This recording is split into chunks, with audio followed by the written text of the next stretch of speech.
രാജി മുറവിളി ഉയരുന്നതിനിടെ തനിക്കെതിരെയുള്ള ആരോപണങ്ങളിൽ പ്രതിരോധം തീർക്കാൻ രാഹുൽ മാങ്കൂട്ടത്തിൽ രംഗത്തെത്തി. ട്രാൻസ്ജെൻഡർ യുവതി അവന്തിക നടത്തിയ വെളിപ്പെടുത്തൽ വ്യാജമാണെന്ന് രാഹുൽ മാങ്കൂട്ടത്തിൽ പറഞ്ഞു. തനിക്ക് മോശം അനുഭവം ഉണ്ടായിട്ടില്ല എന്ന് അവന്തിക ഒരു ചാനൽ റിപ്പോർട്ടറിനോട് പറയുന്ന ഫോൺ കോളിന്റെ ഓഡിയോ ക്ലിപ്പ് രാഹുൽ മാങ്കൂട്ടത്തിൽ പുറത്തുവിട്ടു. ഓഗസ്റ്റ് 1 നടന്ന ഫോൺ സംഭാഷണത്തിന്റെ ഓഡിയോയാണ് രാഹുൽ പുറത്തുവിട്ടത്. ചേട്ടൻ ന്യൂസ് 18 റിപ്പോർട്ടറാന്നല്ലേ പറഞ്ഞ, അപ്പൊ അത് സംസാരിക്കേ. നിങ്ങളിങ്ങനെ എല്ലാം മറച്ചു വെച്ച് സംസാരിക്കേണ്ട ആവശ്യമില്ലല്ലോ. അല്ല, ഞാൻ കാര്യം പറയാം. ഞാൻ പറയുന്നത് ശ്രദ്ധിച്ച് കേൾക്കുക. അപ്പൊ എന്നോട് പറഞ്ഞ ആളെ എനിക്ക് ആളുടെ പേര് ഞാൻ ചിലപ്പോ അടുത്ത ഒരു ഫ്യൂ മിനിറ്റ്സ് കഴിഞ്ഞിട്ട് പറയാം. പക്ഷെ ഇപ്പം ഞാൻ പറയുന്ന കാര്യം ഉള്ളതാണോ ഇല്ലയെന്ന് പറയാ, ഇല്ലെങ്കിൽ വിട്ടേക്കുക.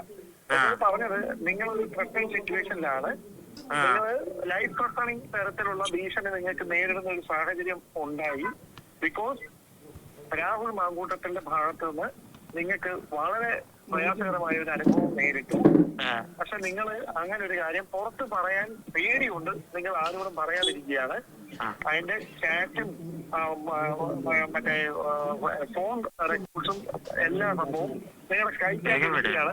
പക്ഷെ ലൈഫ് ത്രട്ടൺ സിറ്റുവേഷൻ ആയതുകൊണ്ടാണ് നിങ്ങൾ ഇത് കാര്യം ഇങ്ങനെ മുമ്പോട്ട് പറയാത്തതെന്നാണ് പറഞ്ഞത്. അപ്പം അതിനിടയിലാണ്, കാരണം എനിക്ക് ഇതിനെപ്പറ്റി കൂടുതൽ സീരിയസ്നെസ്സിൽ ഇത് ആരൊക്കെ എവിടെ നിന്നൊക്കെയാണെന്നൊന്നും എനിക്ക് അറിയത്തില്ല. ഇയാളുമായി ബന്ധപ്പെട്ട കഴിഞ്ഞ ദിവസം ഒരു അലിഗേഷൻ ഉണ്ടായി അറിഞ്ഞായിരുന്നോ? പോലീസിലായിട്ട് കംപ്ലൈന്റ് പോകാനും അല്ലാതെ എന്റെ പാർട്ടി വഴി കംപ്ലൈന്റ് പോകാനും എല്ലാ അവസരങ്ങളും സമൂഹത്തിലല്ലേ നമ്മൾ ജീവിക്കുന്നത്. അപ്പൊ എനിക്ക് പേഴ്സണലി അങ്ങനെ തന്നെ എക്സ്പീരിയൻസ് ഉണ്ടായാൽ എനിക്കത് തുറന്നു പറയാനുള്ള ബോധവും വിവരവും എല്ലാം ഉള്ള വ്യക്തിയാണ് ഞാൻ ഇതുവരെ ആർക്കും കംപ്ലൈന്റ് കൊടുത്തിട്ടില്ല. പിന്നെ രാഹുൽ എന്നെ സംബന്ധിച്ച് എന്റെ നല്ലൊരു സുഹൃത്താണ്. എന്റെ അടുത്ത് മോശമായിട്ട് സംസാരിച്ചിട്ടുമില്ല. ഇല്ല.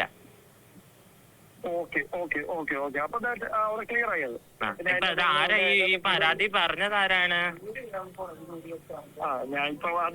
നിങ്ങൾക്ക് അങ്ങനെ ഇല്ല എന്ന് പറഞ്ഞ സ്ഥിതിക്ക് നിങ്ങൾ അത് വിട്ടേക്കുക, സംഭവം വിട്ടേക്കുക. അല്ലെങ്കിൽ ഇങ്ങനെ എന്നെ പറ്റി ഒരു അപവാദം പറഞ്ഞു നടക്കുമ്പോ അത് ആരാന്ന് അറിയാനുള്ള അവകാശമില്ല ചേട്ടാ, അതുകൊണ്ട് ചോദിച്ചതാണ്. അങ്ങനല്ല, നിങ്ങളെ മോശമായിട്ടൊന്നും അല്ല കേട്ടോ പറഞ്ഞത്.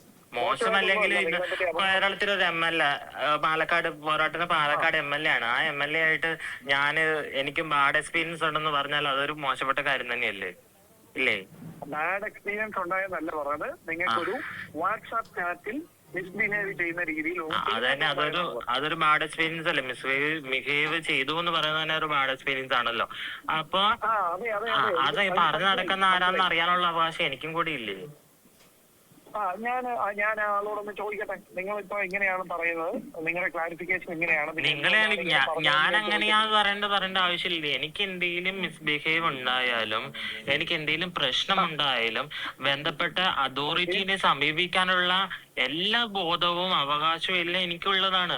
അത് എന്നെ സംബന്ധിച്ച് എനിക്ക് അങ്ങനെ പ്രശ്നം ഉണ്ടായാൽ എനിക്ക് അത് സമീപിക്കാനുള്ള എല്ലാ ഫ്രീഡവും ഉണ്ട്, അതിനുള്ള എല്ലാ വഴികളുണ്ട്. പോലീസ് തലത്തിലായാലും ഇപ്പൊ ന്യൂസ് പരമായാലും അല്ലാത്ത ഗവൺമെന്റ് തലത്തിലായാലും എനിക്ക് നല്ല ഏതാണ്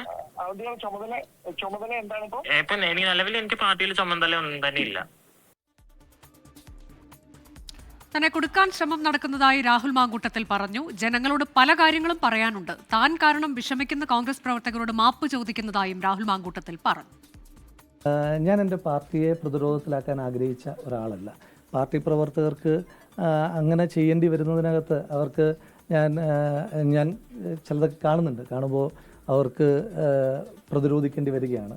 ഞാൻ ഈ പാർട്ടി ഒരുപാട് പ്രതിരോധിച്ച ഒരാളാണ്. ഈ പാർട്ടി ഒരുപാട് പ്രതിരോധിച്ച ഒരാൾക്ക് വേണ്ടിയിട്ട് അങ്ങനെ പ്രതിരോധം തീർക്കുന്ന പ്രവർത്തകരോട് എനിക്ക് ആകെ പറയാനായിട്ടുള്ളത്, ഞാൻ കാരണം ഒരു പ്രയാസം അവർക്കുണ്ടാകുന്നതിനകത്ത് ഞാൻ അവരോട് ക്ഷമ ചോദിക്കുന്നു. ഞാൻ കാരണം ഇപ്പോൾ എന്നെ ഒരുപാട് സ്നേഹിച്ച മനുഷ്യന്മാർ ഒരുപാട് പേർ എന്നെ വിളിക്കുന്നുണ്ട്. ഈ ദിവസങ്ങളൊന്നും എൻ്റെ ഫോണിന് വിശ്രമമില്ല, പല ഫോണുകളും എനിക്ക് എടുക്കാൻ കഴിയുന്നില്ല. അപ്പോൾ ഒരുപാട് ആളുകൾ പിന്തുണയ്ക്കുന്നുണ്ട്, ഒരുപാട് ആളുകൾ കുറ്റപ്പെടുത്തുന്നുണ്ട്, ചില ആളുകൾ നിശിതമായി വിമർശിക്കുന്നുണ്ട്, ചില ആളുകൾ സങ്കടപ്പെടുന്നുണ്ട്. അത്തരമൊരു സാഹചര്യത്തിനൊക്കെ എനിക്ക് ആളുകളോടെല്ലാം അങ്ങനൊരു സാഹചര്യം ഉണ്ടായതിനകത്ത് എനിക്ക് അവരോട് മാപ്പ് ചോദിക്കാൻ മാത്രമേ ഈ നിമിഷത്തിൽ കഴിയുകയുള്ളൂ.